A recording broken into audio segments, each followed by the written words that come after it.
Alright guys, it's heroclix guy 001 again. We're going to be making a 3D heroclix map. You can make it, I use this foam board. This works pretty good. I think it was $9 for 2 sheets. I got 4. It's styrofoam if you want to do buildings, or if you shop at Costco, or you get these boxes, they're free. You can make buildings out of boxes, no problem. You'll need some, I'm using this for the styrofoam. This, I'll show you why you need that later. And then any little accessories you want. I've got these little trees, just something to like add a little something to your map. And then regular printer paper, preferably if you have a map. That way, you can measure out the squares, do all that. Probably gonna need a couple of Sharpies. So let's get started. Okay, so we got the foam board. We got that out of its package. Let me see, there's 2 sheets. This build right here, all this stuff costs about, I don't know, probably about $80, but these 4 trees were $10. These 4 trees were $10. 2 of these were $10. I got 2 of them. That's 20, 30, 40. These are about 7. This is about 5. This is about 5. These are like $4. I mean, you can do however you want. I'm personally, with this one, we're gonna make a very large scale map. It's gonna be big enough for 4 people to play on. We take some of the rules out of the game and make it a little more fast-paced when we play with such a big map. And so it'll be, each person will have like 10 to 15 characters, and it'll just be like a giant all-out war. Make it a little more tactical, a little more squad-based. Like, you're gonna have like 3 guys here, 3 guys here, 3 guys here, 4 guys, whatever. So anyway, we'll get started on this. So another thing I like about being able to have a 3D map is when you look at this map, this is just a regular heroclix map. All this stuff it's imprinted, it's printed on the paper. You can't move it. See, with this one, say,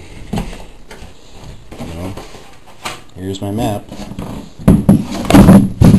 One game,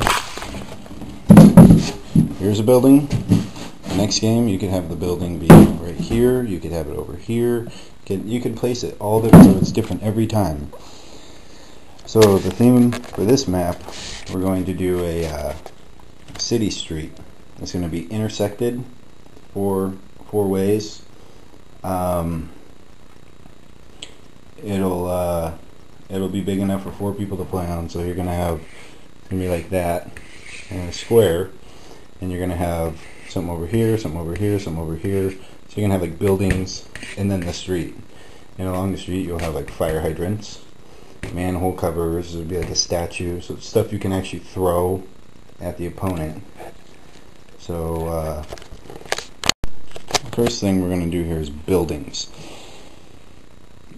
If you want buildings, that's cool. If you're going to make something else, like an outdoor theme, like an outside map, you can get the trees and stuff. But first thing with the building, you're going to take paper, and you can do it one of 2 ways. You can have blank paper, or you can go online, find pictures of the front of a building, like windows and whatnot, print them out on the piece of paper, glue them straight to there, and you would have a building that looked like a building. For this part, I'm not doing that yet. We're just worried about the grid part of the map. So what you're really going to want to do, get your piece of paper, flush it up, and then after that you glue it on another piece of paper, glue it on. If you can find a grid online as far as heroclix size, I don't even know what they are. I think they're 1.5 inch by 1.5 inch. You can print that out. Even in paint you might be able to make that, print that out, glue it on, save yourself some problems, save yourself some trouble with having to use the carpenter's right angle tool over there.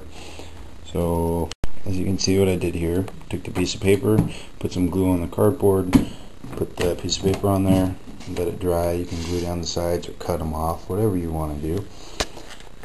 So you can see I got it glued down, no problem. See how it's still wet? You don't want to draw on that. Do not draw on that. Let it dry completely.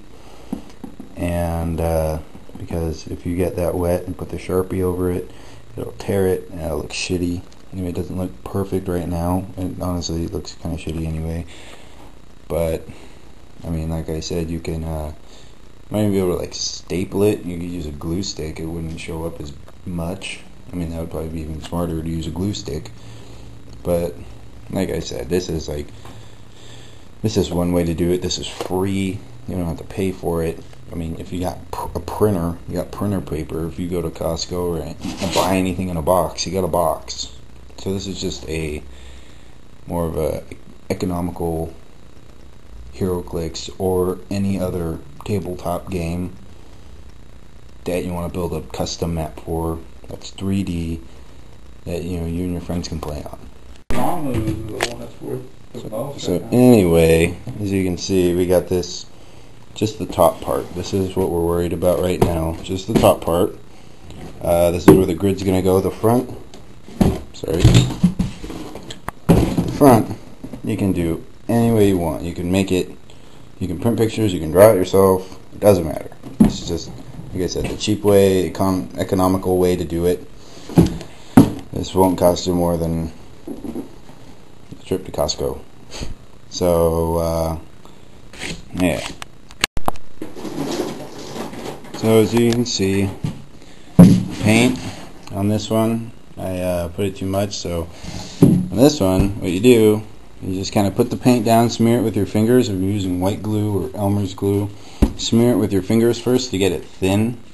If this happens to you, all you really need to do, put some glue on top, smear it, put another piece of paper down, go on top of this one, smear it, put a piece of paper down, you're good to go.